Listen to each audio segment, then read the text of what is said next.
Cannabis Common Sense, the show that tells the truth about marijuana and the politics behind its prohibition. Hello and welcome to another exciting edition of Cannabis Common Sense. We have a great show for you tonight. We have Pony Boy and Los Marijuanos. They're in the house. They'll be entertaining us briefly. They're going to be at the Portland Hempstock Festival tomorrow. Don Skakey is here with the an ending prohibition. Yep, the Yep petition. That's 505? 505. I-505, the right route to reform. Yes, end penalties. Penalties. Is that it? Yep. Okay. Yep. We'll be talking more about Yep and Hempstock, and right over here standing by is Mr. Tim Pate. Yes, and Gary Stickler is with me. And Gary Stickler. Howdy, folks. Howdy. Welcome to the show. Thank you. They're going to sing a song right now. Los Marijuanos will be on to sing some songs later. We have some film clips. We'll be taking your calls, so stand by as we bring on our infamous Dancing Cannabis Leaves. I feel the force. I feel the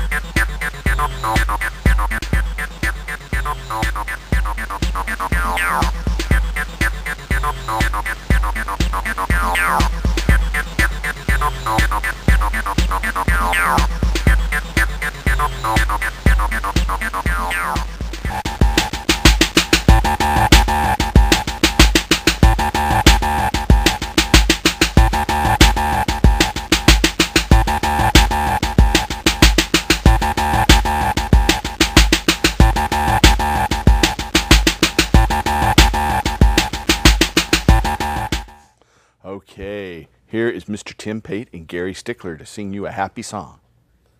Thank you, Tim. Thank you, Gary. You ready, Gary? I'm ready.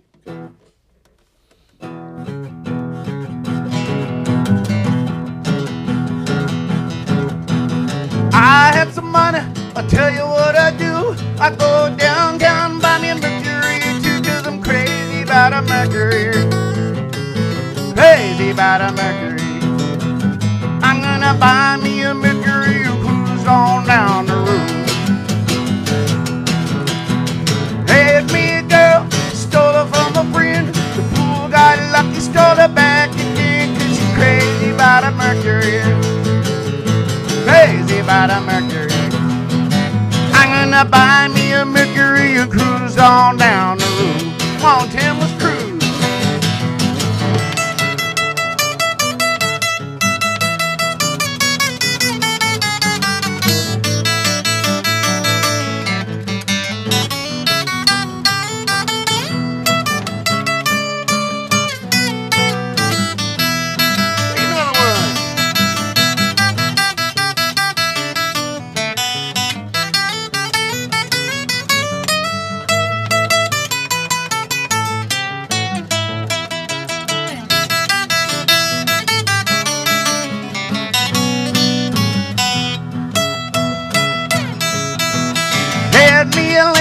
A Lincoln 49, I drove it downtown just to cross the county line. She was crazy about a Mercury, crazy about a Mercury. I'm gonna buy me a Mercury and cruise on down the road.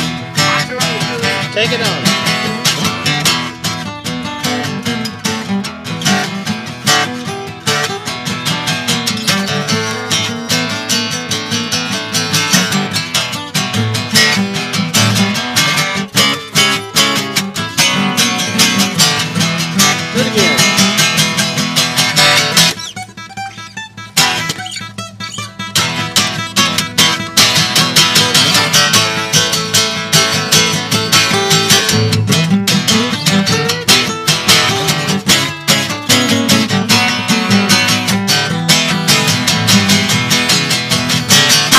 Some money, I'll tell you what I do. I go downtown, buy me a Mercury too, 'cause I'm crazy about a Mercury. Crazy about a Mercury. I'm gonna buy me a Mercury and cruise on down the road. I'm gonna buy me a Mercury and cruise on down the road. Yeah, yeah, yeah. I'm gonna buy me a Mercury and cruise on down the road. Cannabis. That was It's great. Tim Payne and Gary Stickler. Gary Stickler, folks. That was a great rendition there, Gary. Gary Stickler here on Cannabis Common Sense. If you have a call for us tonight, it is September 9th, 2011. You can call us at 503-288-4448. We're taking live viewer questions right up to the top of the hour, so you can call us at 503-288-4448. I'd like to welcome my guests on tonight. Welcome, Pony Boy, Thank you so much, the lead Bob. singer and longtime founder of Los Marijuanos. And you Los also have a Marijuanos. movie out there called Get Pony Boy. Yeah. And what's your believe it or other not, second movie? The other movie is called Getting High in the Barrio. Getting High in the Barrio. I do a little cameo in there. Well, it's more than a cameo. I got like about 4 parts in there, but pretty good parts though. And we also have Don Skakey of I-505, Washington's Cannabis, Marijuana, and Industrial Hemp Reform Act. Give me that. To Right. end the penalties for Campaign adults. always. Selling marijuana and legalize it. You just remove the penalties, right? That's right. We check ID for alcohol and tobacco. We should just check ID for cannabis as well. Keep it out of the hands of school kids. All right, all right. So we'll be taking questions. And the fight is calls on again. and The fight your has opinions. never If ended. you have I know a that. question about ending adult marijuana prohibition, restoring industrial hemp, or helping medical marijuana patients, you're watching the right show. This is show number 600. Amen. We have done 600 episodes as of tonight of Cannabis Common Sense. I did the first episode back in October of 1996. And so it will be 15 years next month. Thank you. And even better, we have the Hempstock Festival that happens tomorrow out at Kelly Point Park at the confluence of the 2 largest rivers in the western United States, the mighty Columbia River and the Willamette. Kelly Point Park, it's at the very end of Marine Drive to the north. So you go up to I-5, take the 307 exit and head west as far as you can go on Marine Drive, and you'll find the Kelly Point Park and the 7th annual Portland Hempstock Festival. Tim, you've been working your behind us off, you're right. I getting have. this show all together for weeks. With a lot of help, you know that. It takes Yeah. a huge team to do something like this. And So you had a huge team out there today in preparation. everything is just about ready. The last thing to go in is the fences around the stage, around the kitchen, around the porta potties, and around everything else. So yeah, things have really been moving. The beer truck's in. We've got all kinds of entertainment planned for you. I know Yeah, you're we have a coming beer out. garden We've from got Rogue Ale and we the do. Green Dragon Brew Pub. It's true. And, Hemp ale. Hemp We'll have ale. hemp They'll ale have there. hemp ale We out actually there. will. Hemp ale? It's Yes. the first time we'll ever have had a beer garden at any of our events. Sure. And so we'll talk more about that. We have a caller who's been patiently standing by. Welcome to the show, caller. They're gone. Hey, this is your chance. I'd Call like to us say at something. 503-288-4448. There's the number on your screen. I'd like to say something. Say While we're talking something. about hemp stock, I know a lot of folks came in last year on the Lombard Street side. This year, the bridge that's right past the park, Kelly Point Park, is out, and it will be out till the middle of next month, and it is impassable. So please, if you do come to the show tomorrow, come on around to the Marine Drive side, and we have an opportunity for parking there along Marine Drive. Yep, We've we got have a permit for parking. for parking along Marine Drive, We'll a have mile a- on both sides. The lanes will be closed, and we're only asking $5. That's less than the exhibition park there center all is day. $8 each. So we feel like we've finally found at least a solution this year for the parking. We've got buses and shuttles coming in every direction from our parking lot, but not from the Golf Vanport carts, parking lot this year. buses. So if you're coming on public gonna be a transit, great show. please bring your bicycle and come on in, or find a way to get to us tomorrow. That's what we ask. We have another phone call. Let's Right see on. if we can get this one in. Welcome to the show, caller. Hi, Paul. Hi, Tim. Thanks Good for evening. taking my Howdy. call. Hi. I had a question about what's called peripheral or polyneuropathy. In this case, in a foot, it's nerve damage, and it kind of makes the foot ache and be numb. And I don't know what the answer is, so I called to ask. Can you tell me what the qualifying issues are to get an Oregon medical marijuana card if someone has peripheral neuropathy? Chronic, severe pain, and muscle spasms. Those are the things that are qualifying depending on, your particular condition. Those are the conditions that polyneuropathy often qualifies under. And people can get that from a lot of different medical conditions, so that's a good generic answer for a wide variety of We have causes. doctors that would be happy to help you with that. If you or a loved one need a medical marijuana card, whether it's for cancer, AIDS, glaucoma, severe nausea, gastrointestinal ailments like IBS, Crohn's disease, all those things. We have doctors who can help. Just give us a call at 503-235-4606. We have doctors across the nation, all the way from the East Coast to the West Coast and all the way out in Hawaii, who can help you get a medical marijuana card. If you need a doctor and you want to keep it private and don't want to have it in your regular medical record, then give us a call. And we have doctors all over the United States, including right here in Portland, up in Washington. In fact, you can even get a card for 3 states. You can get it for Oregon, Washington, and California at the same time. That sounds good. We could call it the West Coast card. Yeah, the West Coast card. You get one for each state. And then you have reciprocity in Michigan, Montana, Maine, Rhode Island, and Arizona. So once you have a card from Oregon, you're also covered in those other 5 medical marijuana states through their reciprocity clause in their state law. All right, and thanks. And I had one last question about last week's episode. I watch you guys every week. Your show's very therapeutic, psychologically. Thank you. There was that guy from Nevada. We're trying to restore freedom here in America. And in Oregon, thanks. There was that guy you had from Nevada who said... Stephen Fry. He's a psychiatrist from the University of Nevada's medical school. All right. I didn't know he was a psychiatrist. I heard most of what he said, but I was wondering what your opinion was, because everyone has a slightly different one, because towards the end of the show, he said he wanted to legalize all drugs. And I mean, I support medical marijuana, but I don't know what he meant by that. But is there anything you wanted to mention? Well, he is in favor of what's the libertarian ideal of not arresting people for any drug abuse. Yeah. And so, they do that in Europe. And so I, of course, publicly only advocate legalizing and regulating marijuana sales to adults and allowing farmers to grow industrial hemp. I think the other drug issues are important, but 9 out of 10 drug arrests are for marijuana. So when we legalize marijuana, that's going to wipe out 9 out of 10 drug crimes. And so I believe prohibition of any drug is wrong, but I'm not going to, say start a free meth society or let's legalize heroin or anything. I'm not interested in that. I believe you. I thought that's what you'd mentioned. I just wanted to ask what your opinion was, because everyone has a My different opinion is that criminalizing this stuff and putting heroin addicts and meth freaks into jail just for the use of heroin or meth is a big waste of resources. We don't need to criminalize medical problems, but at the same time, I don't want to seem that I can offer a solution to the situation. I think we have to clearly define that marijuana produces more food, more fuel, more fiber, and more medicine than any other plant on this planet. And to prohibit cannabis is wrong, and we're trying to restore cannabis and hemp, and we don't want to muddy the waters. I agree. And last of all, I was going to make a positive suggestion about other episodes. It's just a suggestion.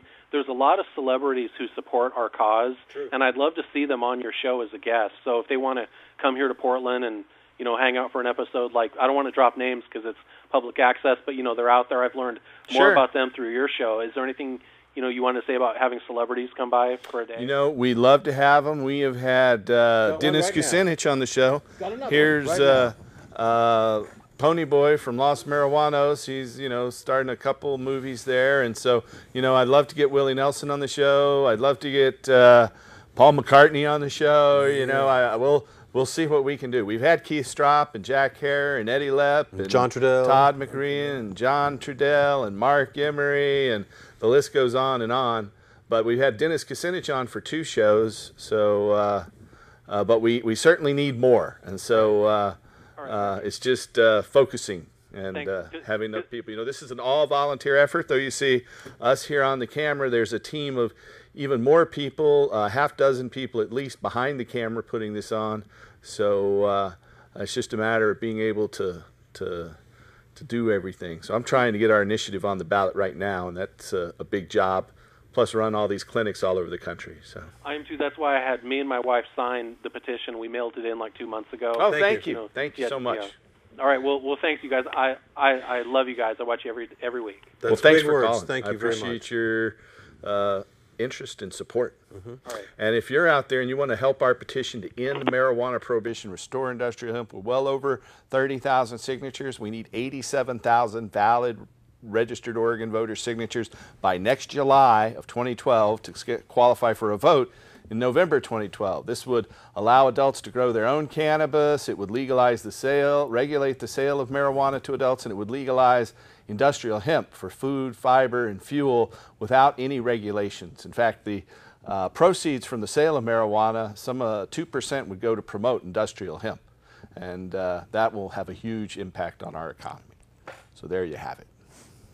You know, I'd like to bring up the fact that you mentioned 2 movies, but I got a new movie that You've just got a came movie out too. that actually Pony Boy is in as well. So he's got a new movie he may not even know about. MRTHCF Medicinal Gardens We've are got featured in there. We're going to be showing this movie out at Hempstock this year. It's called The Normal Life. It just came That's out. Rod Saturday Pittman. night at Yes. 7 o'clock, right? Yes. Now, I wrote the music for it, but what it means is I wrote a bunch of stuff, and they used some of my music, but then we got a chance to decide which other music in the world would be appropriate, and guess who ends a normal life with a song. So you are actually in a new movie. Yes, you are.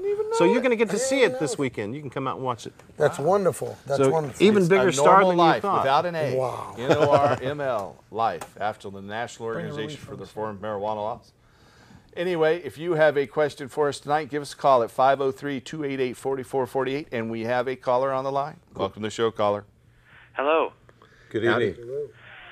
Paul, everybody, I was kind of curious. Have you guys heard anything about this new federal medication regulation? Talk to me. What the is federal that? government is telling doctors now in medical marijuana states, especially here in Oregon, that if you are a medical marijuana patient and you're also taking some sort of a sedative-type pain medication, which according to my doctor, all pain medications are sedative-type, apparently if you're taking a sedative-type pain medication and using medical marijuana, the doctors have been getting chastised, or whatever word you wish to use, by the federal there's a lot of government doctors that say for writing that. those prescriptions for pain pills, not for Right. the medical marijuana, Right. but for writing the.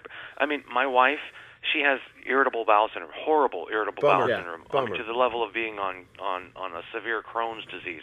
She takes 90 milligrams of morphine a day. She takes 30 milligrams of oxycodone a day, Jeez. and she had been using medical marijuana for years, as long as it's been legal. We've been growing it and using it. I still do, and she was stable at that point, doing both, using the medical marijuana. Is and she the on a prescription. pain contract with her current Yes, she physician? is, and she goes through Multnomah County. I She goes see. to the Well, Multnomah County. you know, do I they go make through a her private doctor, but do even urine with- testing? Yes, but even with a private doctor, I still had to sign a pain management contract. Yeah, OHSU's pain management department and several others will allow you to use medical marijuana while on their pain contract. And so we're looking to expand our clinical enterprises into pain management and immediate care sometime in the next 2 years as well. So I don't believe the doctor really got a letter from the feds. I think he's just saying that because but they are scrutinized for their prescription of pharmaceutical drugs. However, the federal government has no access to the list of medical marijuana patients. So there's no way that the federal government will know that you have a medical marijuana permit and look at your prescription history. In the state of Arizona, it's required that doctors check the state registry of prescriptions on any medical marijuana patient. And so we don't have a registry like that here in Oregon, but there is no federal ability to look at whether you have a medical marijuana permit or not. And I have not heard or seen doctors really receive any letters regarding the use of medical marijuana in conjunction with other pain management or other medical therapies. And so I think your doctor is just trying to give you a line to scare you. But if they've got you on a pain contract, they can say, you know, you can only use these drugs, and if you test positive for medical marijuana, then they're going to kick you off that pain contract. That's within their purview. But that's the situation as I understand it. So I hope that helped. If if you're out there and you have a question for us tonight, gee, we got about 40 minutes left. You can call us. Can you hear me, Paul? Oh, I hear you now, yes. Yeah, go ahead. Okay, yeah. My new doctor just told me that 3 of her doctor friends had just recently been suspended from practicing medicine by the federal government for doing that, though. No, that's not true. They might have been suspended for prescribing narcotics, but it had nothing to do with medical marijuana. In fact, there's a ruling. Because the people were coming up with dirty UAs. Well, yeah, they can throw them off for the dirty UAs, but there is an injunction against the DEA, and they're the ones who scrutinize a doctor's ability to prescribe drugs. They're the ones who license doctors to prescribe controlled substances. So there's an injunction against the DEA protecting doctors who recommend medical marijuana. So if a DEA agent did threaten a doctor with censure, they'd be violating a federal court injunction, and then that DEA officer could be fined, arrested, and put in jail. Well, see, that's what I always thought, but my doctor's scared stiff, and so is my wife's. Yeah, they're just telling you a tale. Now we're being forced to make a choice.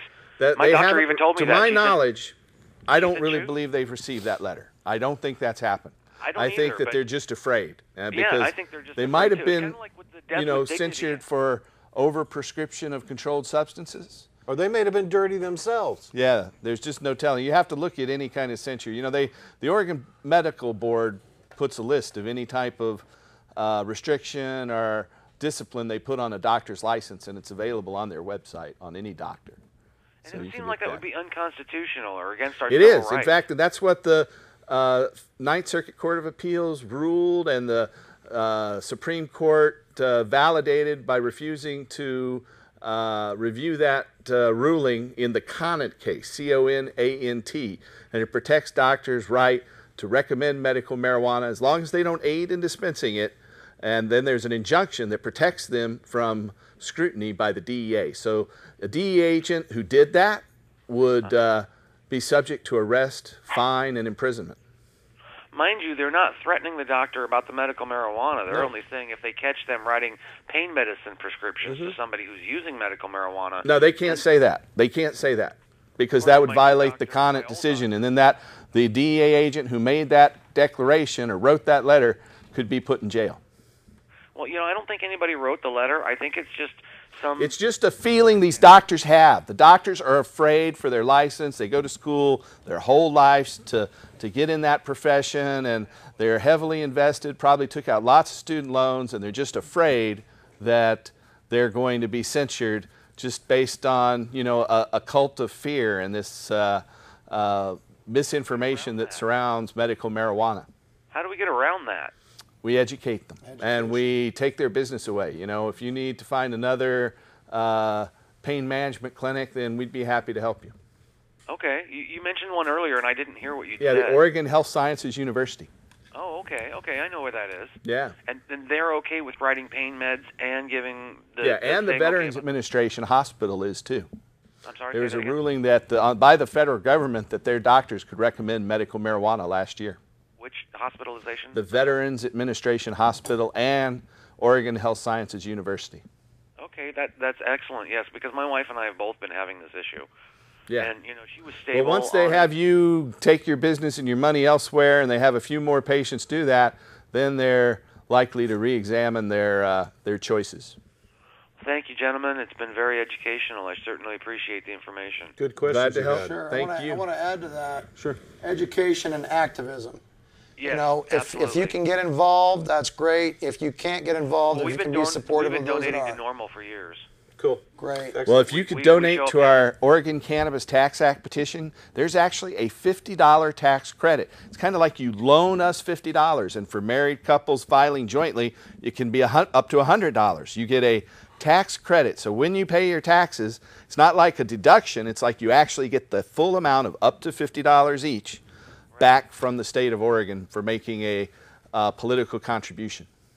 Well, I didn't know that. But, yeah. I mean, so we always donate. Loan us $50, and the state of Oregon will pay you back when you file your Oregon state income tax next year. Yeah, we're always donating to Normal, but thank you for that. Appreciate that. And if you can't donate, get some sheets in hand and collect some petition signatures. That's true. Every hour you spend saves our organization $10, and so if you can get our petitions, you can go to that website, cannabistaxact.org.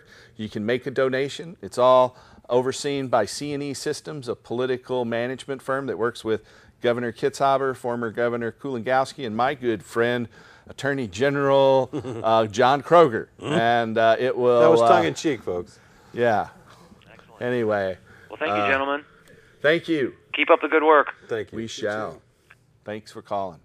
And good luck. So, Don, tell us about the petition drive and what will the Cannabis, Marijuana, and Industrial Hemp Reform Act, Washington State's I-505, do in the state of Washington? It will do what I've been trying to work for the past 2 years with Sensible Washington. It is going to simply remove the penalties for adults in Washington State, retain penalties for minors.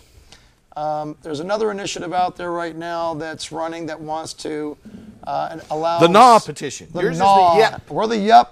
We're the white hats, they're the black hats. New Approaches Washington is the other one that would That's right. put marijuana in Washington State liquor stores. Well, it wouldn't be in liquor stores. It would be in stores licensed through the Liquor Control Board. I see. And they'll allow you up to an ounce. I don't know how that works if you're going away for the weekend and you've got a quarter ounce left, but you're going to have to go camping and you're going to be over. But I guess that 1 ounce is a hard limit as the... How often can you have that ounce? At any time, at any one time. Okay, so gotcha. If you have under an ounce or an ounce and it's got a tax stamp on it, then I guess you're good. And if you go home and sit on your porch and look at your plant and harvest that plant, now you'll go to jail. Yeah, I was going to say, if you're a grower, that's unreasonable. That's an unreasonably small limit, I would think. Right, and the tax base, they have... the tax is actually going to quadruple the price, almost quadruple the price of cannabis if the price remains unchanged at the grower's level. Mm-hmm. And I think, I don't believe in that, and others don't believe in that, and that's why we are running this directly against them. Sensible Washington has come out 2 years in a row and made valiant efforts, but has not, with all volunteer, which is what we are, it's not an easy task at all. You got a little more time to get this on the We ballot have until this time, December 30th. Okay. So rather than coming from the bad weather into the sunshine, we're coming out of the nice sunshine and state fair season and concert season. And so you just had a big event in Spokane. And we did just well gathered, what is it, the Pig myself Out or and something? a handful of people gathered over 3,000 signatures over 5 excellent. days. That's excellent. And it was just awesome. And I have to not thank the volunteers so much because we need volunteers to be there, but we got to thank the public who literally makes a beeline for you when they see. We have these nice big signs. I'm sorry I didn't bring one in. It says sign here to legalize. And when they see that sign, it's about this big. They come straight for you. They want a sign. It's moms and dads with the kids in tow, and grandma and grandpa and the young kids and everybody in between. We're registering voters. We registered about 195 people there. I had 136 and then suddenly found 3 more, another stack in the bottom when we got back to headquarters. But yeah, I can tell you that as of right now, we came out just at HempFest in Seattle, and then we've had a couple of little things, and then this event in Spokane. We are over 5,400 signatures turned in to our headquarters. So that's not stuff that we know is out there. It's stuff that we've actually received back. And I know there's a lot more out there that's coming in now. People are getting involved. And it's, we are shoestringing this thing. We are actually putting out the PDF to people that request it. We're having them print their own. For $5, you can print 10 petitions or 15 petitions of your own and then mail them in. And that's going to cut your time from money on gas and everything else and putting it right where the rubber meets the road and getting those petitions to the legislature. How many are you going to Hold that up, Don. Right, Show there it people is. what they look like. It's on an So 11 this by is the white 17 one, sheet. not the blue one. The blue and the white one is it's I-502. The blue one's the 502. It's and got a that's the picture of a NAW. lot of politicians on there. Uh-huh. This is the petition of the people. I see. All right, we have a caller. Welcome to the show, caller. Oh, there they go again. That's two. Chance to call in. I told her to call in. Oh. My mom.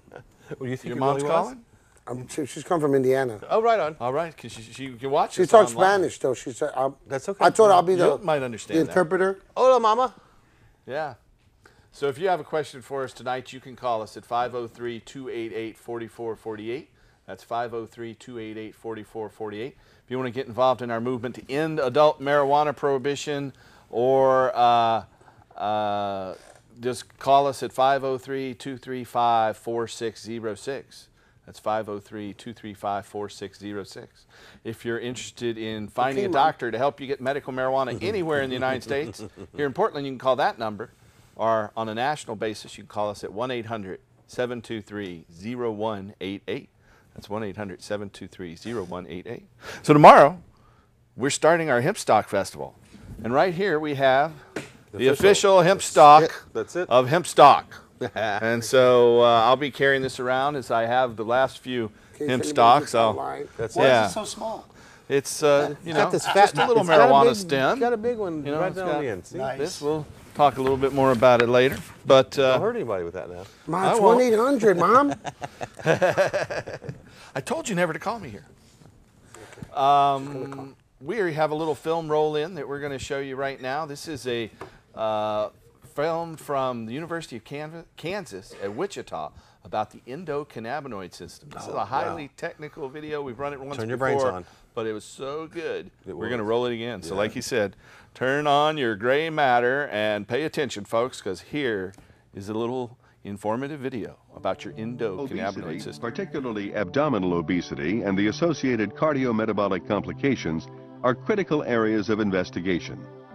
The endocannabinoid system helps to regulate the central control of energy balance and peripheral metabolic processes, both of which may contribute to cardiometabolic risk factors.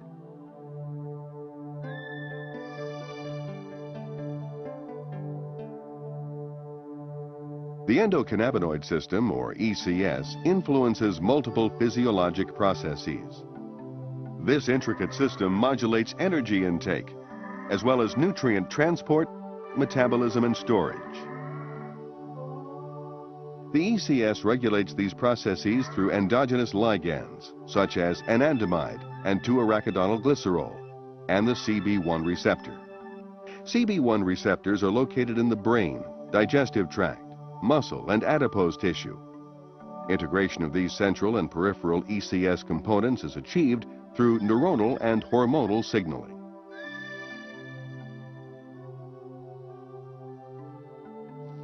Within the brain, CB1 receptors are among the most abundant G-protein-coupled receptors. However, in contrast to classical signaling, where information travels from pre- to post-synaptic neurons, the ECS uses retrograde signaling. The information travels from post to presynaptic neuron.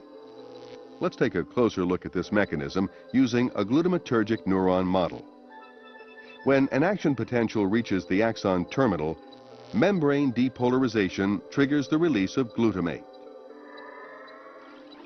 Glutamate binds to postsynaptic glutamate receptors, inducing calcium channels to open. During periods of intense neural activity, calcium accumulates in the postsynaptic neuron. This calcium buildup causes the synthesis and release of endocannabinoids from membrane lipids. Diffusing across the synaptic cleft, the endocannabinoids bind to the CB1 receptor, activating the G proteins. Activation influences ion flow. The result, suppression of presynaptic neurotransmitter release. Endocannabinoids are subsequently taken back into the cell and enzymatically degraded. In addition to acting as neural messengers, endocannabinoids mediate paracrine and autocrine signaling in adipocytes, hepatocytes, and other cells.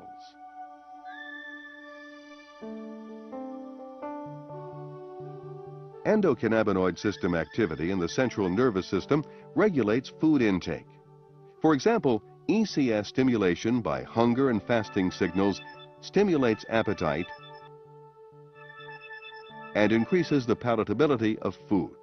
Endocannabinoids slow gastric emptying and GI transit and appear to stimulate secretion of ghrelin, a neuropeptide that increases appetite and food intake. After eating, cholecystokinin in the duodenum triggers satiety signals. Subsequently, ECS activity is decreased through suppression of CB1 expression. An increase in the adiposity hormone leptin decreases endocannabinoid levels in the hypothalamus and decreases food intake.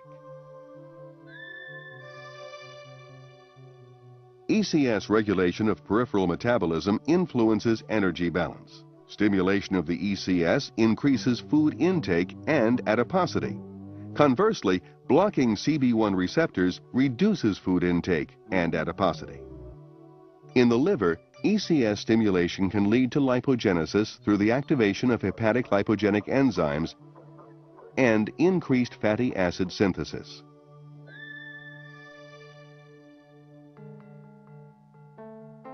Chronic stimulation of the ECS is associated with dyslipidemia.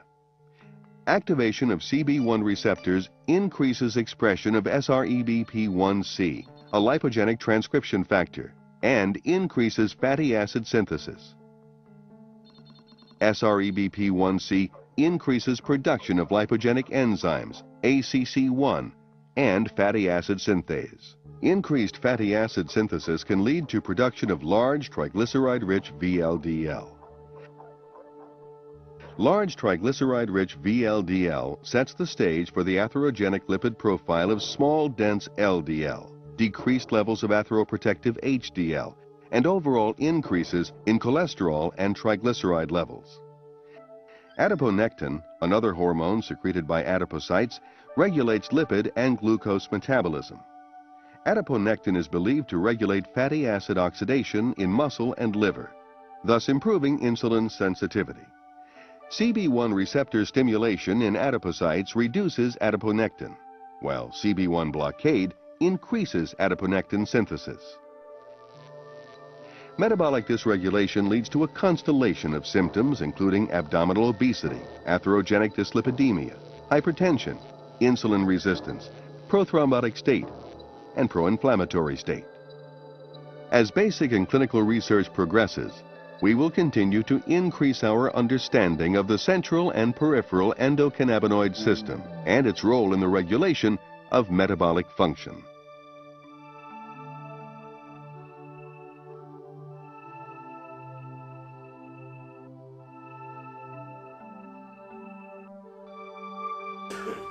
Okay, that was from the University of Kansas at Wichita, the endocannabinoid network system. So we'll have more videos from him in the very near future. Pony Boy is sitting over here with Red Eye, and they are Los Marijuanos. How you guys and doing? They are ready. Los They're in the Marijuanos house. in the building. You know what I do? I go, Mr. Weedman, bring me some weed. Bring me the greenest that I ever see. I'll roll it up with zigzag papers. I'll roll it up and you can catch the vapors. Weedman, the mota's for me. I got to have it, can't you see? Marijuana indeed. Mr. Weedman, bring me some weed. You gotta legalize, regulate, educate, and celebrate. I'm talking legalize, regulate, educate, And celebrate That's and right. medicate. That's right, both of them. Hey, Right on. TCHF. little something live. Something else short. Little something live. Pony for you. Boy and Red Eye with Los Marijuanos. You can see them tomorrow right around 4:20 on the Jack Hare stage at Kelly Point Park right here in River City. That's exit 307 off of I-5. You go as far west as you can go on Marine Drive. You come to Kelly Point Park right at the confluence of the two largest rivers of the West, the Columbia River and the Willamette River. It's on a little point sticking out there. And you were there all day setting up the stage. I was. Lots of other people were there too. That stage went up so nice. And I mean, it just seems like everything has come together very well this year. So I'm very pleased with all the good help we've gotten. And I know we've had to struggle with the city and getting permits and everything like that, but everything has come through in the end. And so I have to just say thank you to all the city officials who have helped us get this done this year, because it wasn't an easy year, but we had some interesting logistics with the bridge out and other parking, factors and everything. I'm But happy we finally got made that it happen. on-street parking. Me too. This is our third year Me out there too. at Kelly Point Park. I've been saying every year we need on-street parking, Yep. so we finally got that worked We out. did. So there's a big parking solution, so we won't have to have people park illegally and get their car towed. Yes. We have a caller who's been standing by. Welcome to the show, caller. Hello? Hello. There you are. How are you guys doing? Excellent. We're doing great. How are you? I'm fine, but I also had to sign a pain contract recently, Uh-huh. and I have my card, and what I'm wondering, I have almost a full page of things that I have wrong with me. I'm sorry to hear that. What I don't understand is, I think the problem, what I have been told, is opiates. They don't want to give you opiates with the marijuana. And I don't understand. That's malarkey. why In fact, I have some medical bottles right here that says that cannabis will help you get off opiates, and it has no negative interactions with opiates or any other pharmaceutical drug. There isn't a known adverse reaction with cannabis and any other substance. So it's just What they're actually afraid of is the opiate itself. They're afraid of the opiates. Marijuana prohibition is really about money and power and the continued centralization of economic and political control. And when we legalize marijuana, we'll take the money away from the petrochemical companies and the big pharma companies and put it in the hands of the farmers and put that money back into our local economy. Right now, that money is going to these rich, fat cat, proxy corporate Saudi princes, and they put it in their Swiss bank accounts. So when we legalize marijuana, we'll put that money in the hands of our farmers, and it'll go right into our communities and help build our economy. And that's what ending adult marijuana prohibition and restoring industrial hemp is all about. Well, there must be other medicines besides opiates that work well too. I don't understand. Yeah, well, cannabis works well if you take it orally. Cannabis works well as it won't kill the pain and knock you out the way that opiates will, but it will help control the pain. So you'd find eating cannabis. CBD, cannabidiol, is the main pain relief component in cannabis. And you can eat that. You can never overdose on it. And it will actually block the receptors for THC. If you eat mainly CBD, you won't really be able to get high on THC because it'll block those receptor sites. Yeah, I bake it now, so and That's it works great. real well for me. I take the hydrocodone during the day, and then at night I have the baked goods. Perfect. So I guess they're just into opiates. Yeah, the they aren't ever doctors. taught about cannabis. They don't know anything about it. It's our job to educate them. And as long as marijuana is on Schedule 1 and prohibited, they're going to be afraid. It's all these lies. The lies about cannabis have caused so much suffering in this world. In Malaysia, Singapore, Indonesia, they execute people for small amounts of cannabis. When we legalize marijuana, we're going to shine a ray of hope to those poor people who are executed every day in Southeast Asia simply for having marijuana. Yeah, they flat out told me that it was liability. Yeah, they're lying. They don't know what they're talking about. They're just talking through their hat. I'd love to talk to them and tell them how they're wrong. But if you can give them my phone number, I'll be happy to talk to them. Okay, great. Okay, well, thank you guys. Thank you. You're doing Thanks good. for calling. Be well. Okay, bye-bye. If you have a question for us tonight, you can call us at 503-288-4448. That's 503-288-4448. We have a little show and tell segment we're going to present to you here with our bottles of the night. Of course, one of the things we have is our hemp stock. This is the official hemp stock of hemp stock. And on the interior woody core, that's called the herd fiber.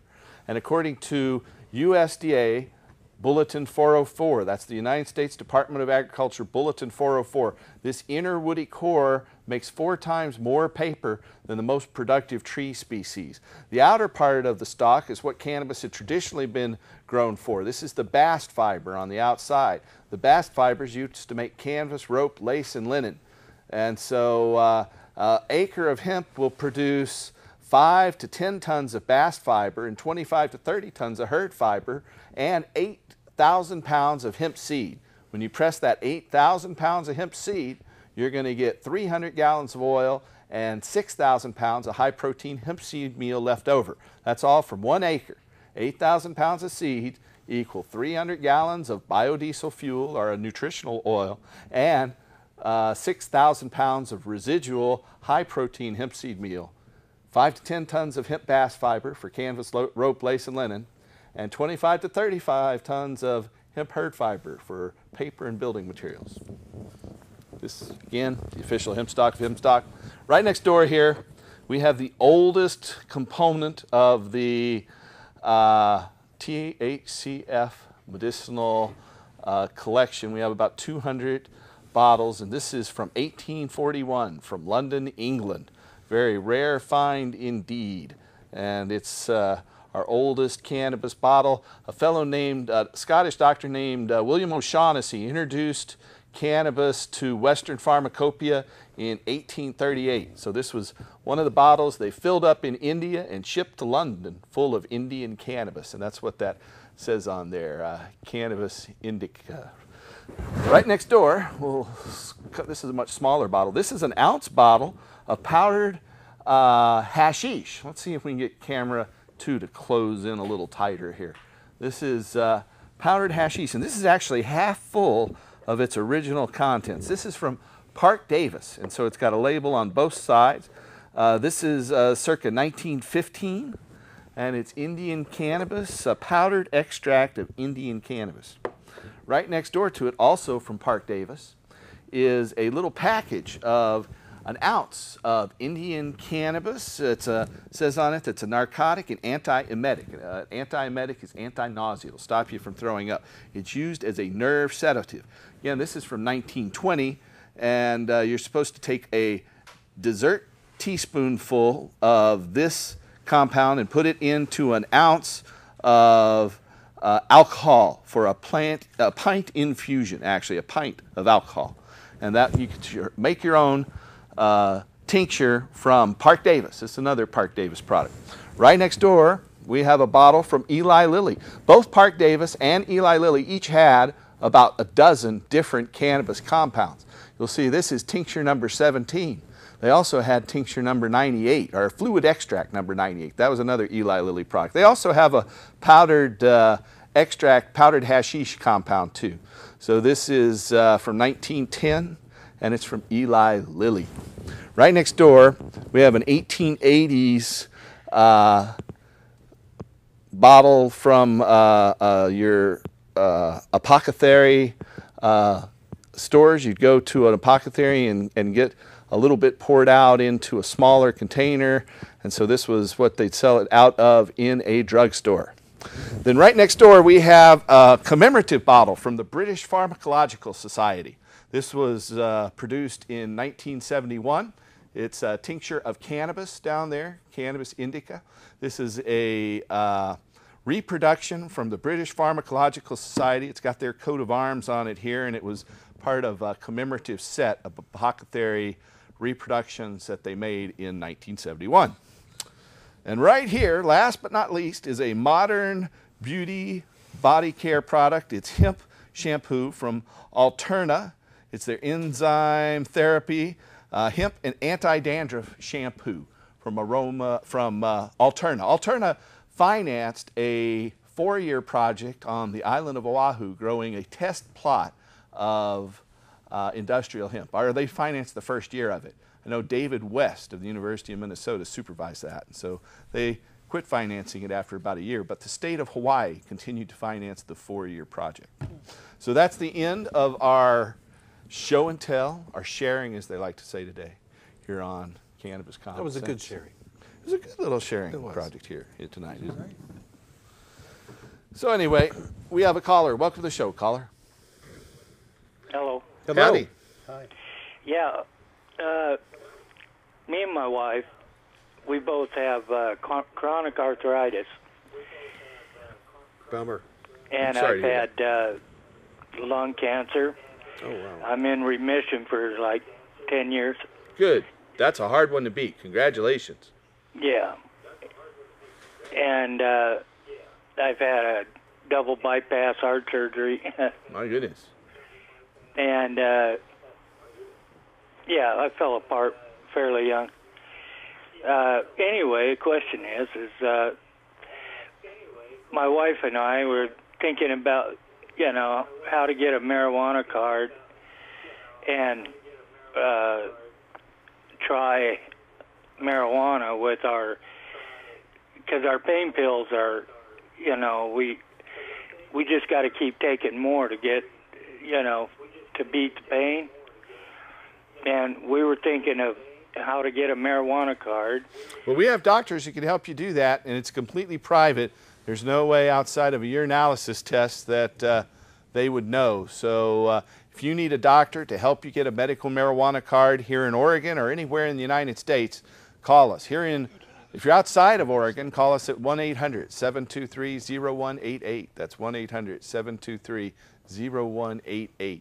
If you are here in the Portland area, you can call us at 503-235-4606. That's 503-235-4606. We have doctors who'd be happy to help you. And do you have any idea what it would cost a person to... There's a fee that you have to pay the state. Right now, that fee is $100 a year. And if you're on SSI or food stamps, that fee is $20 a year. Now, there's talk about raising that fee effective October. So we urge you to go ahead and beat the raise that the legislature has passed. And that's a fee you have to pay the state on an annual basis, and they issue a permit so you can legally possess, use, and grow medical marijuana. They do that here in Oregon. In Washington, the doctor's paperwork alone satisfies the law there, and that's your recommendation in the state of Washington. Okay. You don't have no, to pay I'm a from state Portland. fee. He's from Portland. And what was that number again to call for your doctor? It's right there on the screen, right down here. There it is. 235? Right there. Yeah, 503-235-4606. You got that? Okay, yeah. All right. We'll be happy to help you. Thanks for calling. Another question is, Sure. Yeah. is that license grow it or? Yeah, you can possess, use, and grow medical marijuana. And if you can't grow it yourself, you can name someone else to grow it for you. Oh, really? Yeah, doesn't cost anything extra to name someone else to be your grower or caregiver. Oh, okay. That's great. All right. Well, thanks for your call tonight, and we hope we can help you.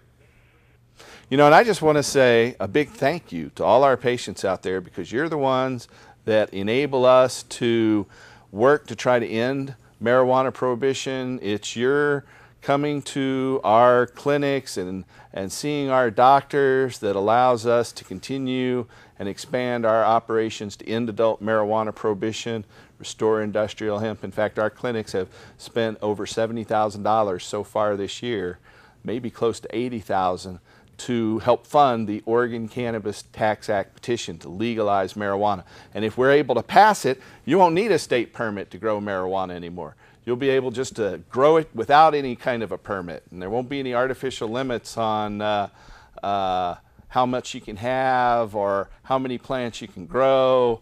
It will just completely legalize it, and you could grow your own. You'd only have to get a license if you wanted to sell it, and you could get a license to grow, process, and sell it yourself, like a winery or a brew pub does today with their products. So it would also legalize industrial hemp for fuel, fiber, and food, and wipe out big oil and big pharma and put control back into our local communities. So we urge you to go to that website, cannabistaxact.org. You can print out a single signature petition, sign it, and send it to us.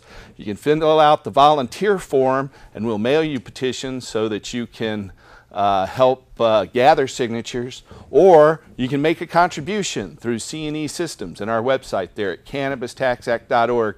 And every $50 that Oregon taxpayers donate, or up to $50, they can get a tax credit on. So please go there and support our initiative drive. We're just about done. Don, is there anything you'd like to say in closing? Maybe mention your website? Sure, actually, our website should be coming live next week. It's all volunteer as well. Yeah. It's yepwa.org. Oh, and here's the sign that you'll be seeing. You know, when you see this one, it's pretty well obvious of what you need to do. There's going to be a petition in the hands of... You have to be a registered voter, though, to sign the petition. Registered voters. And, you know, just make sure you know what you're signing. Make sure that you're supporting what you want to support. And the fact that the 2 petitions are going to be out is going to give you a chance to really So that's for Washington State, and we have our Oregon Cannabis Tax Act petition for Oregon. You know, we're going to go out with another tune from Pony Boy and Red Eye, Lost Marijuanos. You want to say something here real quick, Yes, I would like to say, Paul Stanford, congratulations on show number 600. Thank you. Congratulations. Thank you. We've been doing it about, what, this show like 250 for you or something? Nearly 300. 300?